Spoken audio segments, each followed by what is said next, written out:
Selamat pagi, selamat datang. Pada kesempatan ini, kita akan melakukan kajian mendalam mengenai dua bentuk kegagalan fundamental dalam sistem tubuh kita. Yang pertama adalah imunopatologi, suatu kondisi di mana sistem pertahanan justru berbalik menyerang.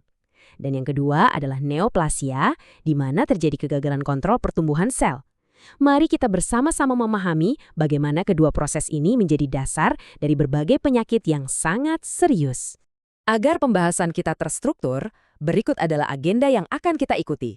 Kita akan memulainya dari konsep dasar, yaitu homeostasis. Selanjutnya, kita akan mendalami bagaimana sistem imun dapat mengalami malfungsi dalam konteks imunopatologi dan bagaimana sel bisa mengalami pertumbuhan abnormal pada neoplasia.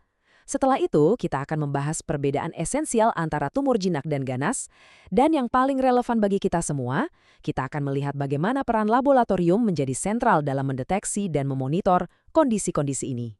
Baik, mari kita mulai dari prinsip yang paling fundamental, homeostasis.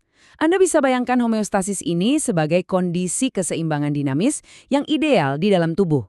Nah, keseimbangan ini ditopang oleh dua pilar utama, sistem imun yang berfungsi sebagai pertahanan, dan siklus sel yang berfungsi sebagai regulator pertumbuhan. Keduanya harus bekerja secara sinergis dan presisi. Di sini kita bisa lihat kedua pilar tersebut. Di sisi kiri, ada sistem imun, yang merupakan garda terdepan kita yang secara cermat membedakan mana kawan dan mana lawan. Di sisi kanan, kita punya siklus sel yang menjadi cetak biru bagi pertumbuhan dan regenerasi yang teratur. Ketika pilar pertahanan ini gagal, maka terjadilah imunopatologi. Sebaliknya, ketika pilar regulasi ini rusak, maka yang muncul adalah neoplasia. Jadi, dari dua pilar ini, muncul dua potensi disregulasi mayor. Oke, sekarang mari kita fokus pada topik pertama, yaitu imunopatologi. Ini adalah sebuah paradoks dalam biologi. Sistem yang didesain untuk melindungi kita, yaitu sistem imun, justru menjadi sumber kerusakan jaringan. Inilah yang sering disebut sebagai sisi lain atau pedang bermata dua dari imunitas. Nah, kategori utama pertama dalam imunopatologi adalah reaksi hipersensitivitas. Secara sederhana, ini adalah respons imun yang tidak proporsional atau berlebihan terhadap antigen yang sebenarnya tidak berbahaya, contohnya serbuk sari atau debu. Kita akan mengkaji 4 tipe utamanya berdasarkan klasifikasi Gell dan Coombs yang sudah menjadi standar. Tipe I adalah reaksi yang paling kita kenal sebagai alergi.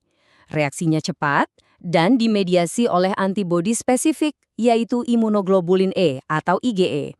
Bagi kita di laboratorium, ini memiliki relevansi klinis yang tinggi. Tugas kita adalah mengukur kadar total maupun IgE spesifik dalam serum untuk membantu menegakkan diagnosis. Mekanismenya berlangsung dalam 2 tahap. Tahap pertama yang disebut fase sensitisasi terjadi saat paparan awal. Di sini, tubuh memproduksi IgE yang kemudian menempel di permukaan sel mas. Lalu, pada tahap kedua, saat terjadi paparan berikutnya, alergen yang sama akan mengikat IgE tersebut, memicu pelepasan masif mediator kimia seperti histamin yang akhirnya menimbulkan gejala klinis alergi. Selanjutnya adalah tipe I atau reaksi sitotoksik.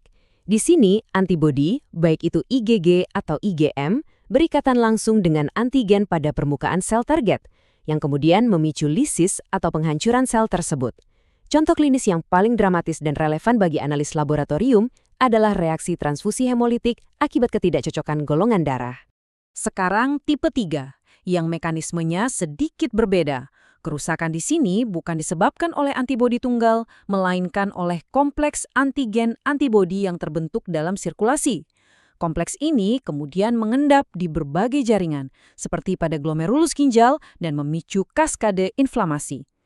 Petunjuk diagnostik di laboratorium adalah penurunan kadar komponen komplement, khususnya C3 dan C4, akibat konsumsi yang berlebihan.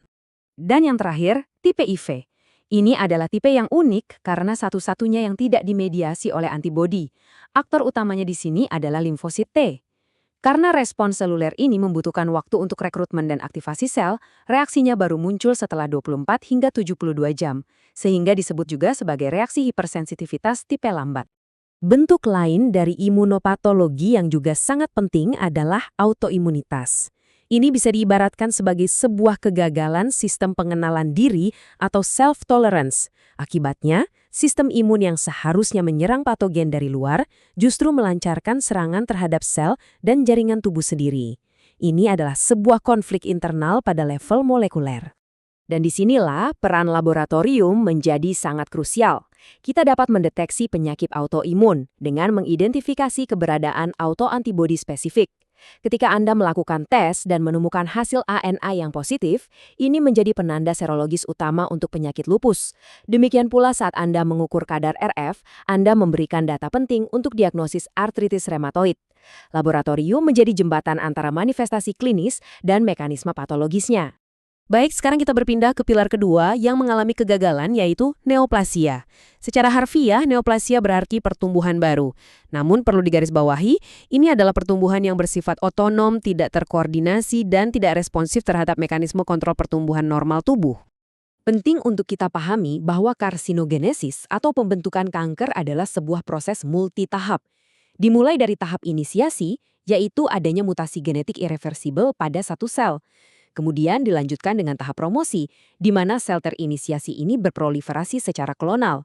Dan diakhiri dengan tahap progresi, di mana sel-sel ini mengakumulasi mutasi tambahan yang memberikan mereka kemampuan invasif dan metastasis. Pada level molekuler, kita bisa menggunakan analogi sebuah kendaraan. Onkogen adalah proto-onkogen yang bermutasi, ini ibarat pedal gas yang terus ditekan.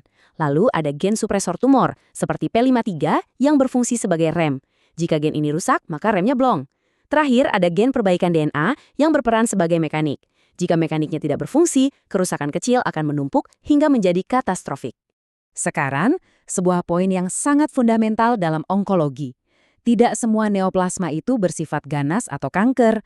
Kemampuan untuk membedakan secara akurat antara neoplasma jinak dan ganas merupakan salah satu tugas paling kritis dalam patologi, karena ini akan menentukan prognosis dan strategi terapi bagi pasien. Tabel ini merangkum perbedaannya dengan sangat jelas. Neoplasma jinak cenderung tumbuh lambat, berkapsul, dan tidak melakukan invasi. Sebaliknya, neoplasma ganas tumbuh cepat, batasnya tidak tegas, dan bersifat invasif. Namun, satu karakteristik yang menjadi ciri khas absolut dari keganasan adalah kemampuannya untuk bermetastasis, yaitu menyebar ke lokasi yang jauh dari tumor primer. Sekarang mari kita integrasikan kedua topik ini dan kita lihat dari perspektif laboratorium. Baik pada imunopatologi maupun neoplasia, tugas fundamental kita adalah untuk mengidentifikasi dan mengukur penanda molekuler, apakah itu berupa autoantibodi, protein abnormal, atau penanda tumor di dalam sampel biologis pasien. Pertanyaan kuncinya adalah, bagaimana kita di laboratorium menerjemahkan proses patofisiologis yang begitu kompleks ini menjadi data kuantitatif yang objektif dan dapat diandalkan, yang kemudian dapat digunakan oleh para klinisi untuk pengambilan keputusan. Salah satu jawabannya terletak pada penggunaan penanda tumor atau tumor marker. Ini adalah substansi yang kadarnya bisa kita ukur di dalam darah atau cairan tubuh lainnya. Penting untuk dicatat dan selalu diingat, utilitas klinis utama dari sebagian besar penanda tumor bukanlah untuk screening populasi, melainkan untuk pemantauan respons terapi dan deteksi dini kekambuhan. Di antara sekian banyak penanda tumor, berikut adalah beberapa yang paling sering digunakan dalam praktek klinis. Ada PSA untuk kanker prostat, CEA untuk kanker kolorektal, AFP untuk karsinoma hepatoseluler, dan CA125 untuk kanker ovarium. Setiap penanda ini memiliki peran spesifik dan memberikan informasi klinis yang berharga. Jadi, inilah kesimpulan dari peran kita. Laboratorium klinis berada tepat di persimpangan antara kondisi homeostasis yang normal dan kondisi disregulasi patologis. Melalui data yang kita hasilkan, kita menerjemahkan konsep-konsep patologi yang rumit menjadi informasi yang konkret, terukur, dan dapat ditindaklanjuti untuk kepentingan pasien. Sebagai penutup, saya ingin meninggalkan Anda semua dengan sebuah pertanyaan untuk direnungkan. Seiring dengan kemajuan pesat dalam biologi molekuler, seperti apa wujud penanda tumor di masa depan? Mungkinkah suatu saat nanti kita bisa mendeteksi kanker melalui analisis liquid biopsi jauh sebelum manifestasi klinisnya muncul? Jawaban atas pertanyaan ini ada di tangan para peneliti dan praktisi laboratorium generasi berikutnya, yaitu Anda semua. Terima kasih